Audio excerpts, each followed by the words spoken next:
Hey guys, welcome back to the channel. It's time to take a close look at the Logitech G29 driving force.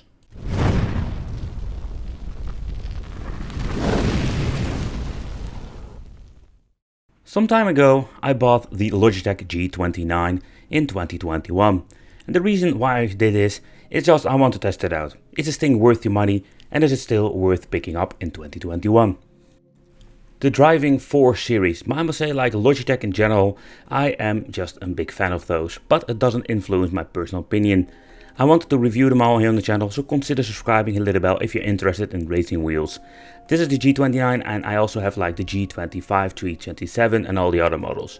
This version is made for the PlayStation 3, PlayStation 4, but you can also use it on the PC. So in my opinion, that's quite convenient. But this is the PlayStation edition, and we also have the Xbox. Take consideration that you need to buy a certain version if you want to use it on a certain platform. PC will be supported by both wheels. But okay, we're going to take a close look. We're going to do an unboxing on this channel. And I'm also curious what kind of options we're going to get with the racing wheel itself. It has force feedback, but also has an RPM meter. Then we're going to get the nice pedals that also includes a clutch. And also all the controls will be on the racing wheel. Compared with the other models, we didn't have this. So let's take a close look how fun it is to play with the G29. Okay, so what I find quite fascinating is like that the G29 is still for sale, because we can also buy another version like the 920 and the 923. But let's take a close look how they packed it up. To be honest, when I buying these things used, I never know like how these bloody things are going to get packed up. Oh boy, it's such a puzzle. But okay, the first thing that we're going to get is a piece of paper that says here how you need to assemble it. Quite a good explanation, but I'll show you in this video what I mean with that. So the first thing that we're going to find on top is the power supply that we're going to need for connecting, of course, for the force feedback. Otherwise, by the way, the wheel doesn't even boot up. Oh, we're going to get a nice commercial form play seat. And then, of course, some extra paperwork for the racing wheel. I can't get this bloody thing out. Okay, what do I...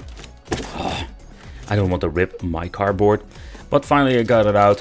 Let's take a close look at the pedals. These things are like freaking gigantic and they are quite heavy. But the first impression, I really like the pedals, the way how it looks. But are they different than the other ones? We're going to find out. Okay, so the last one that we need to unpack is this steering wheel. Alright. Ooh, goodies. Alright, so let's do the unwrapping of the plastic. Fantastic. Oh, I can smell it here, man. Yeah. New products. But with the new generation Logitech racing wheels, and I mean like from the 29 up to the later models, we're not going to get the shifter anymore. So with the people who want to have that one, you need to buy it separately. But we're going to talk about it later. Okay, so the racing wheel itself. So my first impression that I always like about these racing wheels, like it feels quite nice quality. And the reason I say nice, there are some things when I'm going to be nitpicky I don't like. But what I do like about it is like the way they finished these racing wheels. I have the older one, 25 and the 27 models, and they are looking amazing. But still I'm having a deja vu moment, and the reason why is very simple. They look very similar. Later on we'll do a comparison, but the feel of this racing wheel I can already tell it's slightly different than the older models I'm having. And not because this thing is new. So in the middle we're going to get a piece of aluminum, or it is just a piece of plastic, don't know for sure. So the finish of the leather of the wheel looks amazing, and so far I know the leather quality is quite good. It's still looking very nice on my G25 and G27, and they abuse that wheel a lot. In the middle we're going to get the control panel, so we don't need a controller at all. Then we're going to get a floating D-pad over here. We're going to get plus or minus, and we're going to get all of the buttons like L2, R2 and stuff like that. In the middle we're going to get the PlayStation logo, depends on what kind of model you're buying, it can be slightly different. Then over here we're going to get the PlayStation buttons, and if you're going to get the Xbox edition we're going to get the Xbox buttons. Over here we're going to get R2 and R3, and of course the rotation wheel with the extra button in the middle. Then here in the middle we're going to get share option and the PlayStation button. So already mentioned, you don't need a controller, you can just plug this thing in and use it like a controller and racing wheel. The switch over here in the middle of the racing wheel on the top, we're going to get the option to choose between PS3 and PS4. At the back we're going to get nice metal finished flippers, And I personally really love the touch of these things, and they also feel slightly different when you're looking at the older models. Over here, the casing, it's exactly the same so far I know, like the older model. Now we're going to get Logitech with the new logo. It also looks like a car. I really like it. But the outside looks exactly the same. And that also is for the mounting. They're still using the plastic fantastic mounting. You can just basically remove this piece if you want to. And it still is a very good option in my opinion. You can remove this if you have a very thick desk. But I find that always ingenious and a basic. So at the bottom part it didn't even change anything out. You're going to get the cable management and it's still the same in the 3rd generation. I think it's a really cool thing because you can just manage your cables, and of course it's going to be cable nightmare if you're going to connect yourself the pedals and the shifter. Here you can see like we cannot mess it up. We're having basically 2 different connectors and also an icon on the steering wheel so you know where to put what product. So it's the time to put the pedal to the metal with the Logitech pedals. Okay, over here we're going to get, of course, the 3 pedals that we have seen before. Only thing that they changed out is the Logitech logo, but still the grip over here is exactly the same like with the previous models. But I'm curious, how good is this? You can see like there are slightly some different angles when you're looking at the pedals itself. The build quality is exactly the same. They're using a combination of plastic and metal. And when you're looking at the springs, it's the same story like with the previous models I've reviewed. And to be honest, I really like this combination. But so far I know there are a lot of modification kits. So if you don't like it, you can also change it out. And over here we're going to get the cable that we need to plug in the racing wheel. So at the bottom part, what I like about it, the option. So if you like have carpet, you have the option to give it more stability. So you just can click this one out. And like this is nothing be changed compared with all the other models. But part of me don't like it when they don't change things out. But the other thing, like, in my opinion, works very well, so why change it? Why change a winning team? Okay, so I just wanted to give you a quick look at the weight. So this thing weighs around 2.7 kilograms. So it's a beast of a pedal. Okay, so the next thing that we need to do, we need to go to the Logitech support download page, because we didn't get any drivers on the disk. Yep, we're living in a digital world, and that is also including for Logitech. And let's see, the thing that we're going to need, and you can see like we're having so much different versions when it comes to software. But for the racing, we're going to need the Logitech gaming software. Yeah, for racing part, but also I'm guessing for keyboard and other peripherals, you're going to have this piece of software. Take consideration, get yourself the latest one, get the 64 or the 2-to-2-bit, depending of course what kind of system you're using. It seems to be also be supported for Windows 7 if you're still using that. And the fun fact, like with Windows 10, I noticed when you're basically plugging in your Logitech racing wheel, it sometimes just recognizes your racing wheel, and maybe it will work for you, but I have noticed a lot of issues with games I've played like Project Cars that my pedals could not be configured. The thing that you need to do, download it and then install it on your PC so your racing wheel can be configured. Okay, so when it's done downloading, then install it, and it will take a very long time, so I will cut the video over here, but when the product has been finished, it will show up a special window. So in here you can see what kind of racing wheel you're using at the moment. Double check if this box has been checked or not, and this is for basically helping Logitech sending information. I don't want this, so I'm just going to leave it blank. And I recommend you like reboot your PC, and will not do it for now for the video, but reboot your PC, that will always be recommended, so the drivers will be installed and your racing wheel will be recognized. Alright, so when booted up you are going to be introduced by this display, but you can just skip this because we don't need it. And when you're going to skip this, we can just basically get your device configuration screen. It doesn't show anything because I didn't plug it in, but when you plug it in, it will show you your Logitech racing wheel. Okay, so it has been a very long time that I even started playing racing games. I will use in this video Project Cars. I noticed this game has a great support for Logitech wheels, the older ones like the prehistoric one, but also like the latest edition.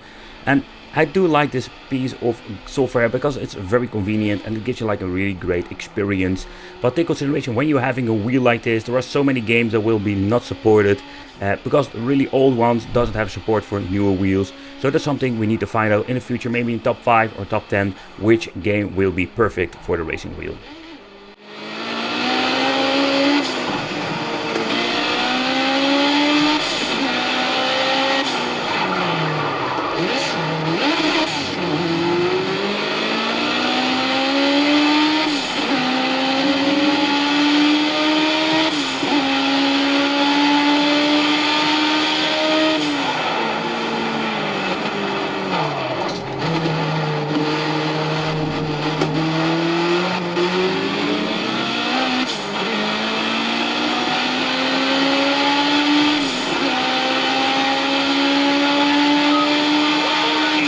While driving around for a couple of laps, I'm getting into the racing zone.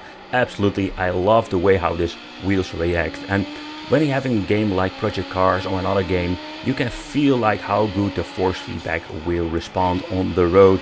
Like when you're bumping something or you're driving on some grass or you're hitting the sand, you can just feel how it responds. The same goes when you're hitting higher speeds.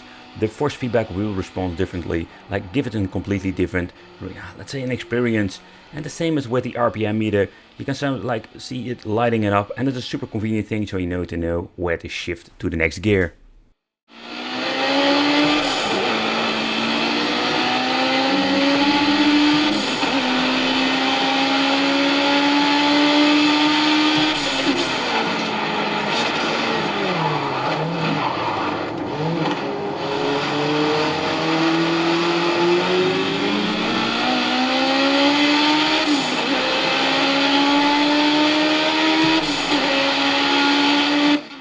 Alright, so let's take a close look at the Logitech Driving Force Shifter. Is this thing actually worth picking up? I find it a quite weird marketing that they like selling these things separately. I'm guessing people didn't like it in the beginning and they were more like, hey, do you know what?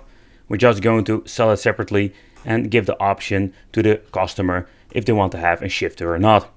Okay, but then it's the question, is this thing even missing out? I'm just going to be honest, I have been using this thing on my previous Logitech G25 and G27, and I didn't really like it at the beginning.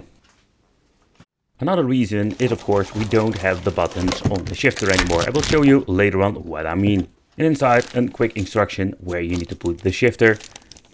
But okay, that is in my opinion just in Captain Obvious, because we're only having one freaking port left. But the shifter itself, I am curious, how is the quality built, but not even to forget, how is the, let's say, the playability with this, because I didn't like the first edition, especially the G25 edition, because it felt quite flimsy, and that was the main reason I didn't really like it. Okay, remove the sticker first.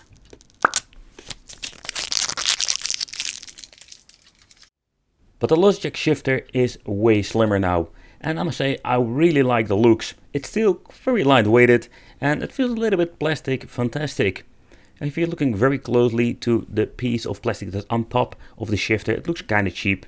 Over here we're going to get the logo from Logitech. It's just a piece of plastic that they put on top of it. It would be more like cool if you're using like in chrome or metal. Okay, so the feel, my first impression, it feels slightly better than the previous models I've reviewed, but I'm referring to the G25 and the G27. Another option they removed from the, I think it was from the G27, that we don't have the shifter, they're only going to shift up and down. So the way you need to mount it is exactly the same like the previous model, and it's basically like the plastic fantastic situation that you're going to get with the racing wheel. Some people like it, but some people really hate it. In the future we'll make more like an extended shifter review, where I'm also going to compare all of the shifter of Logitech.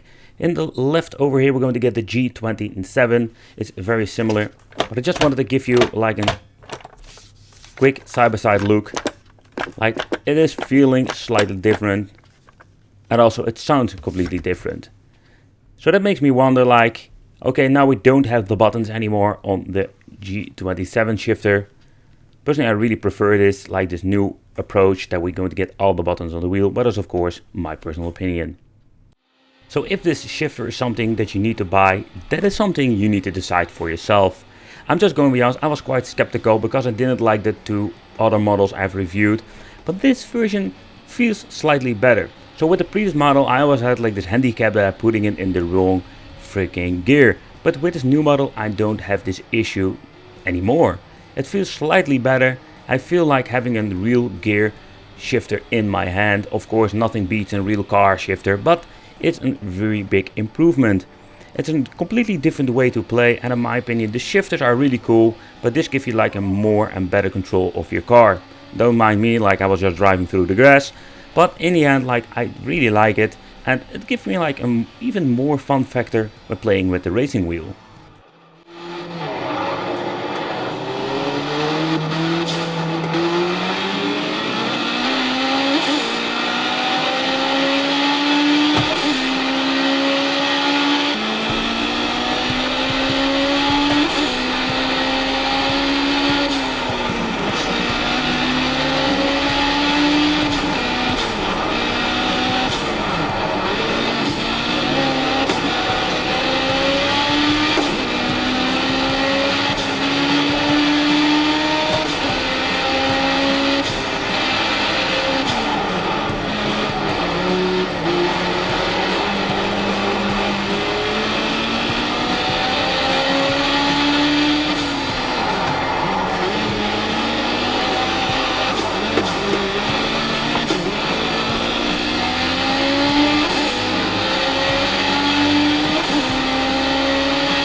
Okay, so for conclusion, I really enjoyed playing with the Logitech G29. The pedals, I think they are like amazing. I did try the clutch a couple times, something you need to get used to. If you want to get yourself the clutch, yeah, I wish they give you the option to basically buy it as a kit. Because when you're looking at the price now, you're paying exactly the same amount of money, only you're not going to get the shifter itself. I've played with a lot of cheap wheels, but the Logitech G29, I think it's a pretty cool racing wheel if you want to get into racing simulation. I want to thank you for watching, consider subscribing, hit the little bell, become one of the Wicked family, and let me know, did you ever played with a Logitech wheel and which one do you own? And it would be great to see you in the next video.